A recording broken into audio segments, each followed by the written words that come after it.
Let's see this video. मैं Monty Rana, गाँव रामखेड़ी। भैया मेरी बहन थी, मैंने इसके गोली मारी, इसमें और कोई दोषी नहीं है। ये सारे घर को ने समझाई, ने शाम तक किसी की बात नहीं मानी, हमने भी समझाई, किसी को कोई पता नहीं था मैं ऐसा कुछ करूँगा। मेरे पे कुछ बर्दाश्त नहीं है, इसने किसी की बात नहीं मानी है, इसका मैंने गोली मारी भाई, इसका जिम्मेदार मैं हूँ, इसमें और कोई दोषी नहीं है, कोई रिश्तेदार नहीं है, कोई कुछ नहीं है, ना मेरा भाई है, मुझे सबने रुका, मेरे भाई ने भी, मेरे बाप ने भी, मेरी माँ ने भी, कि भाई कुछ नहीं करना है। हालांकि उन्हें कुछ नहीं पता था, बल्कि जो भी करा मैंने नहीं करा भाई, इसमें मैं दोषी हूँ, मैं अपने आप को सिलेंडर कर रहा आज खड़े हैं। ये वीडियो एक मोंटी नाम के लड़के ने बनाई है। उसकी बहन जो थी उसको एक लड़का पसंद आया, वो लव मैरिज करना चाहती थी, उस लड़के के साथ रहना चाहती थी। घर वालों ने उसको समझाया कि bro he is from other caste. वो बोली नहीं, it's okay, I love him.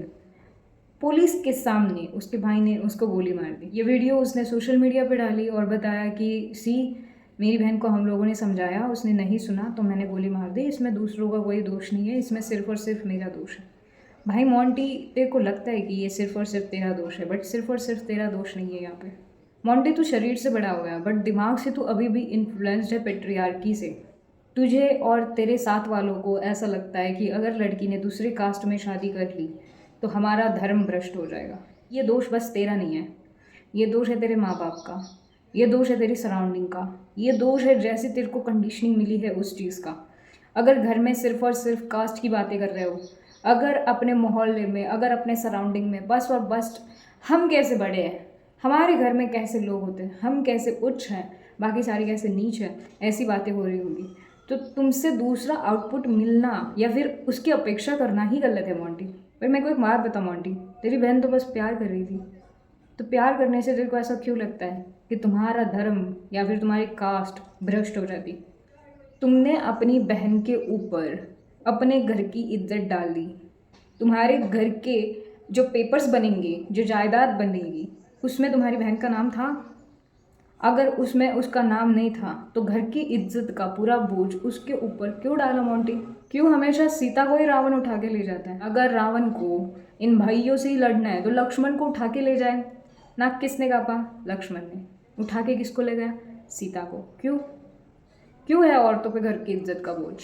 इस वीडियो के कमेंट सेक्शन में जो 500 प्लस पीपल तेरे को प्रेज कर रहे हैं, जो बोल रहे हैं कि तूने बहुत बड़ा काम किया, तूने उनके धर्म की लाज बचा ली, कैसे उनका रक्षक है, उन सब की गलती नहीं है मोंटी। अगर तुम बचपन से यही सीखते आए हो कि तुम रक्षक हो, तुम रक्षक हो, अगर तुमने रक्षा नहीं की तो सब कुछ लुट जाएगा, तो तुम्हारे दिमाग में यही फील्डिंग बैठ जाएगी। तुम्हें 14 फरवरी को जो भी कपल दिखे उनको जाके पीटना पड़ेगा, क्योंकि वो प्यार तो तुम्हें नहीं मिला है।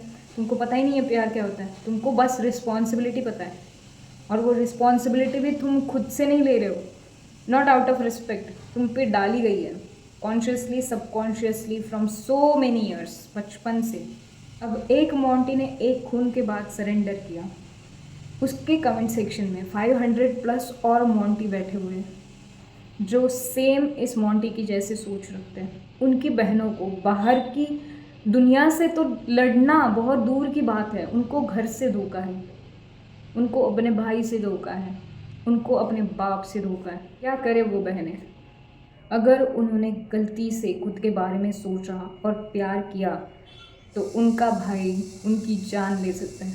ये जो 500 और मोंटी बने हैं वो कितने लोगों की हत्या कर सकते हैं या फिर कितने लोगों को हार्म पहुंचा सकते हैं, इसके बारे में सोचो।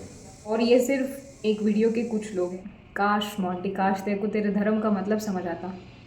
तेरी बहन तेरे को रक्षाबंधन को जो राखी बांधती थी उसका तेरे को मतलब समझ आता। वो दुनिया से तो लड़ लेती भाई, बट उसको अपने भाई से, अपने खून से भी लड़ना पड़ा। ये सिर्फ उसको नहीं, ये धर्म को धोखा मिला है, क्योंकि राखी तो उसने हर साल बांधी थी भाई, बट तूने एक चीज़ के लिए तेरा फ़र्ज ठुकरा दिया ब्रो। तुझे लगा नहीं कि मेरी बहन ने मेरे को राखी बांधी है, मैं मेरी बहन के साथ पूरी दुनिया के विरुद्ध खड़ा हो जाऊँगा, मैं मेरी बहन के लिए कुछ भी करूँगा। तेरे को नहीं लगा वो चीज़। You did not understand a single thing about your own religion, about your own faith. जिसके साथ खेला बड़ा हुआ उसको ही मार दिया तूने। और मारा भी क्यों?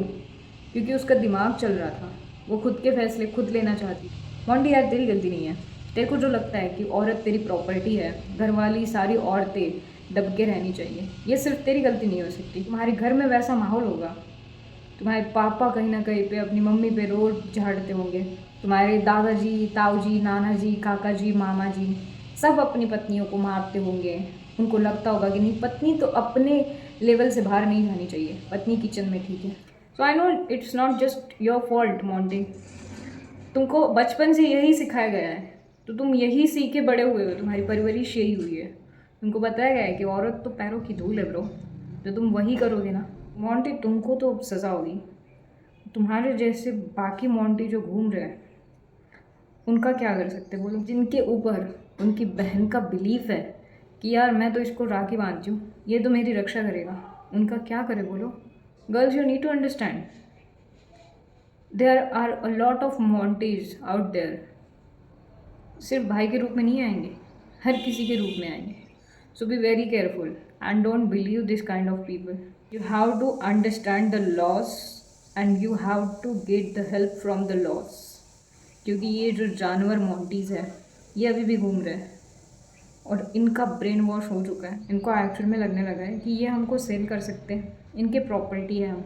If you understand who you are, take care of your self, क्योंकि जिस मिनट तुम्हारी आंखें खुलने वाली है, जिस मिनट तुमको समझ आएगा कि तुम अपने लाइफ के डिसीजंस खुद ले सकते हो, उस टाइम ये मोंटी जागेंगे। तुम्हारे सराउंडिंग के कितने मोंटी एक ही टाइम पे जागेंगे I don't no.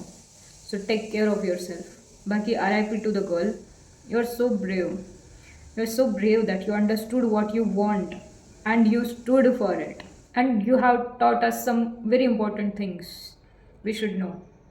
Girls are not going to get scared now, just like you. You inspired us, bro. You inspired us, and I hope we could be like you. We will remember you for love. We will remember you for standing up for yourself. We will remember you always.